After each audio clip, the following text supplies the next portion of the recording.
نمایش و چالاکیەکانی کورد یاخود بەرهەمەکانی کورد لە وڵاتانی دەرەوە بەردەوامی هەیە و لە ئێستادا یەکێک لە فیلمەکان بە ناوی ریکریشن نمایش دەکرێت لە یەکێک لە فستیڤالەکان کە فستیڤاڵی قاهیرەیە و تیایدا دەبێت تا جێی باسوخواسی بینەران و ڕەخنەگرانی ئەو فستیڤاڵە.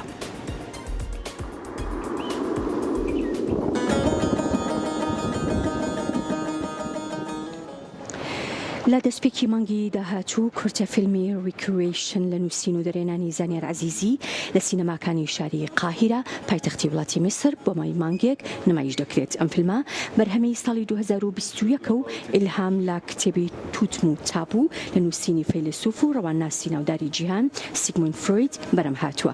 ماوەی فیلمەکە 13 دقیقە و ئەرکی نمایشکردن و بانگێشکردنی ئەم فیلمە لەلایەن ستافی فستیڤاڵی قاهیرە کە گەورەترین و بەناوبانگترین فستیڤاڵی وڵاتانی عەرەبی و ئەفریقا بووە. ئەنگار نەنگار منشان خۆشیمان.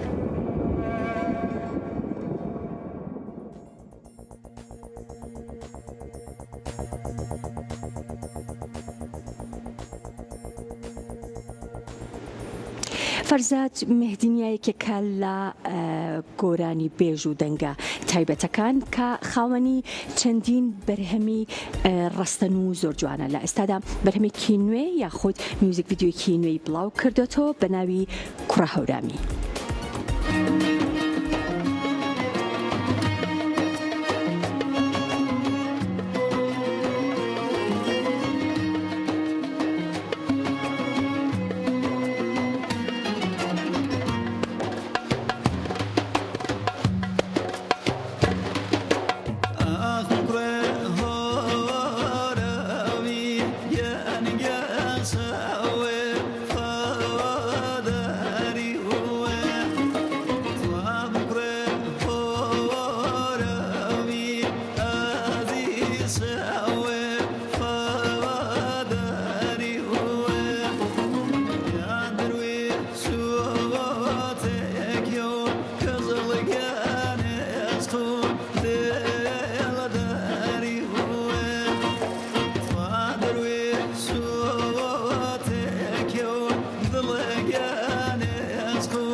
لەسەر ئەم بەرهەمان نوێیەکەم زۆر بەڕێز فەرزاد مهدینیە لە ڕێگەی سکایپەوە لە سویدەوە لەگەڵ منە. کاک فەرزاد سڵاو لەبێ و ئەم کاتت باش. سڵاو خاتە کوردستان گیان هەرچاوەکانم.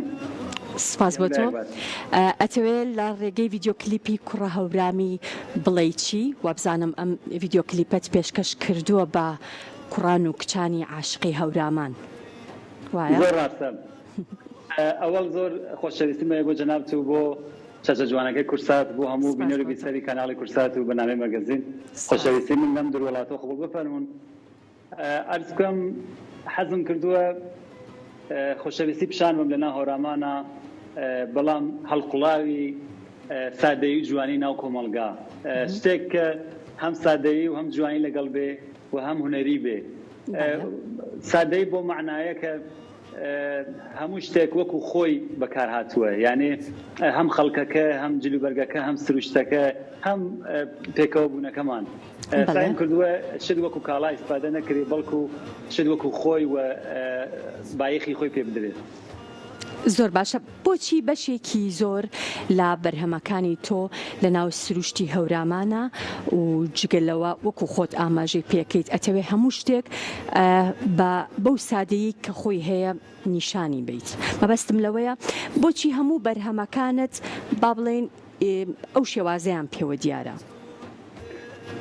زۆر سپاس بۆ پرسیارەکەتان. لەوانەیە هەنێ جاری لە خۆم پرسیارەکەن لە ڕێی تووڕە کۆمەڵاتیەکانەوە. حەقیقەت ئەوەیە بەپای سناریۆکە من ئیشەکانم دروست دەکەم.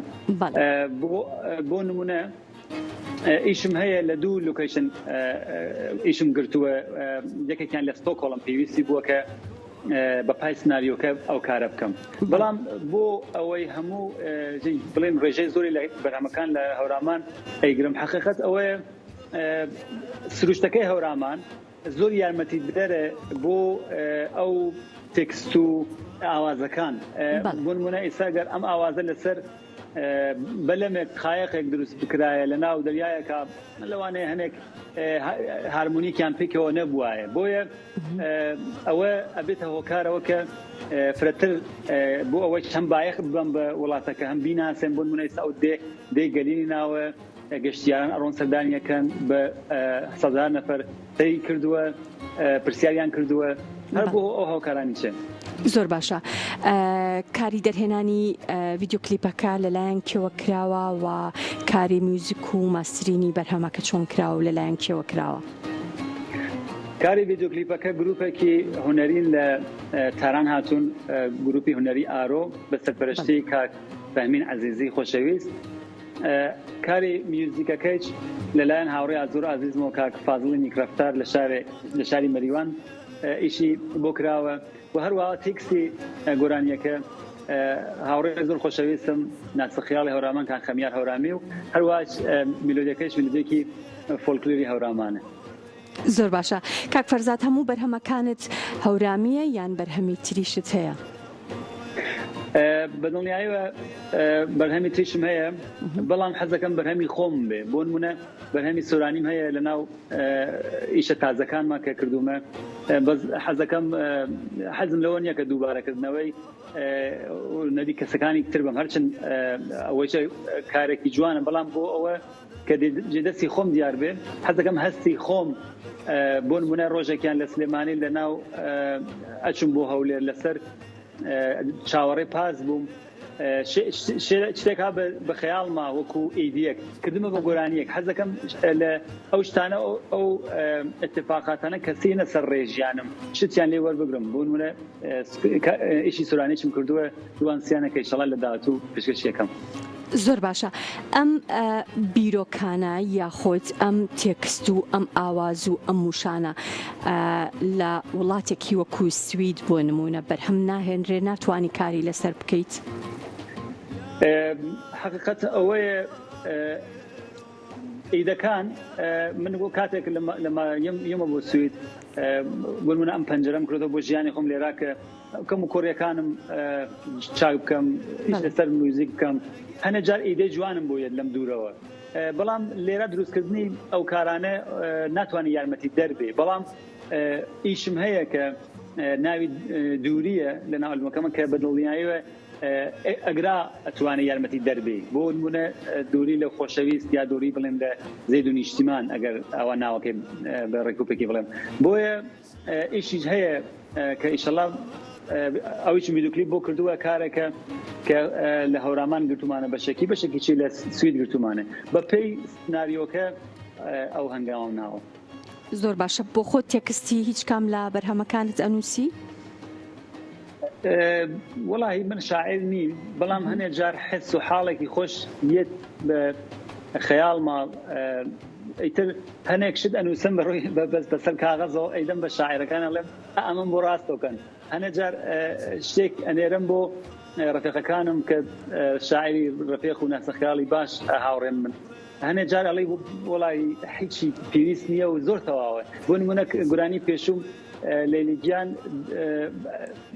تەکسەکە زۆربەی خۆم و بەڵام بە حقیقت حەزم ئەوە نییە کە پاپخەمە ناوهینی شعرەوە چون شعر کارێکی یەکجار قورسە بۆ نمونە بەڵام ئەتوانم ئیدە بم بۆ نمونە ئەم ئیدە کوڕە هەورامی ئیدەمدا بۆ ڕەفیقمە وتم کاک خەمیار وەکو کوڕێکی هەورامی تۆ خۆشەویستێکت هەیە چۆن ئەیلاوێنی تۆ وەکو کوڕێکی هەورامی چۆن پی ئەڵێ کە خۆشم ئەوێ کە زمانی ئیمڕۆ بێ شعری ئێستا بێ بەس قوڵ بێ وتی من کوڕە هەورامی شاو وەفاداری دەروێش و تەکیە و عەشق و دڵداری تۆ ناچێ عەشق و کۆنە هەوارە بۆرێ باوەهار گونەوە سارا یاڵێ تۆ کچی کۆنە هەوارانی بگەڕەوە بە بەهار کەوێتە سارا بکەیتە بەرچاوە یعنی زۆر قوڵە شعرەکەی ئەگەر بین ئەوە شتی بکەینەوە بەڵام هەنە جار خۆم تیپسیان پێدەم پێم وایە ئەوە فرە یارمەتی دەرەمەکاتر توانایی شعری وتنم نییە حقیقەت ئەوە زۆر باشە چۆن ئیشت لەسەر